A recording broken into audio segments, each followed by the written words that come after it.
Good morning बच्चों। आज मैं अपने फिजिक्स क्लास में समय को घुमा करके उत्तर प्रदेश माध्यमिक परीक्षा बोर्ड की 12वीं की परीक्षाओं में पूछ लिया जाता है। तो समय को घुमा करके किस तरीके से पूछते हैं और कई बार यूपी बोर्ड में पूछा जा चुका है, तो उसको बताएंगे। तो आज हम इस बात पे चलते हैं कि समय किस किस रूप में आपसे पूछा जा सकता है। जैसा हम सब जानते हैं कि समय का मात्रक सेकंड होता है। तो अगर हम 2 या 3 भौतिक राशियों के संयोग से कोई सूत्र बना के दे दें और उस सूत्र से हमसे पूछे कि ये क्या है, तो आप उसके मात्रक को निकाल कर देखा करें। अगर उसका मात्रक सेकंड निकल आता है तो फिर वो भौतिक राशि क्या होगी? समय होगी। तो इस तरह से आपसे 3 बार सवाल पूछे जा चुके हैं।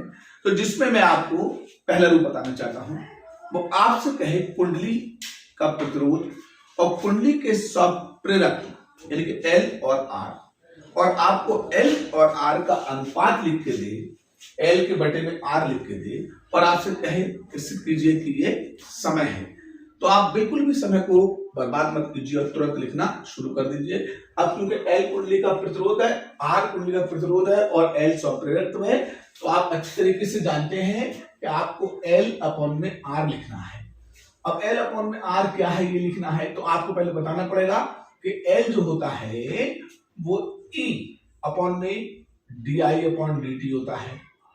अब DT को ऊपर पहुंचा दें तो L बराबर E इंटू DT बटे में DI हो गया, और R जो होता है वो V अपॉन में I होता है।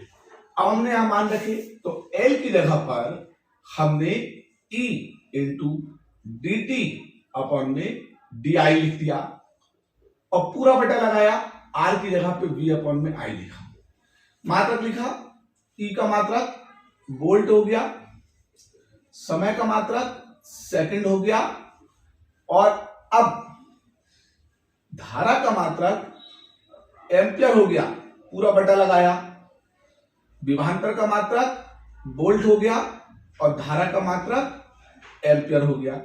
तो वोल्ट एम्पियर से वोल्ट एम्पियर कट गया तो मात्रक क्या बचा?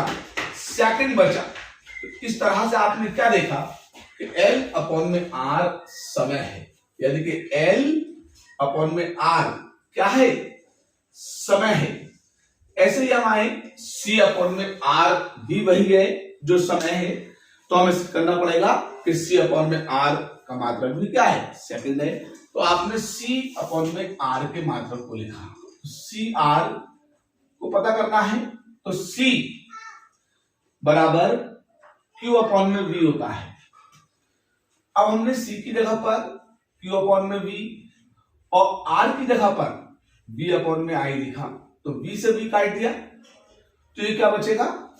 Q अपॉन में I बचेगा। क्या बचेगा? Q अपॉन में I बचेगा। अब हम आगे चले तो हमारे पास बचा Q अपॉन में I। अब आपने मात्रक लिखा तो Q का मात्रक क्या होता है? ठीक है, या Q को और तोड़ लें तो आपने Q को I इंटू टी में तोड़ा और बटे में I। क्यों? क्योंकि Q बराबर I इंटू टी होता है। अब इससे क्या हो गया? कैंसिल। तो C और R क्या बचा? T। अब CR के मात्रक हम देखें तो CR का अगर हम मात्रक देखेंगे तो T के बराबर, T का मात्रक क्या होता है? सेकंड।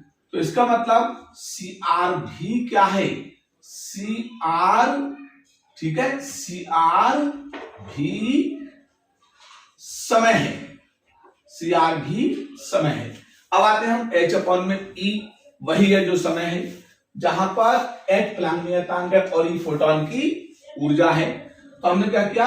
H अपॉन में E बताना था, तो H ऐसी रखा और E की जगह पे H न्यू, E की जगह पर H न्यू, तो अब H से H कैंसिल कर दिया, तो अब H अपॉन में जो E बचेगा वो 1 अपॉन में न्यू बचेगा, न्यू आवृत्ति है। तो आप H अपॉन में E का मात्रक लिखिए, तो अब आवृत्ति का मात्रक सेकंड इनवर्स होता है, सेकंड इनवर्स होता है, ऊपर पहुंचाएंगे तो H अपॉन में E का मात्रक जो आ जाएगा नीचे से ऊपर जाने पर इनवर्स प्लस में हो जाएगा, वो क्या आ जाएगा?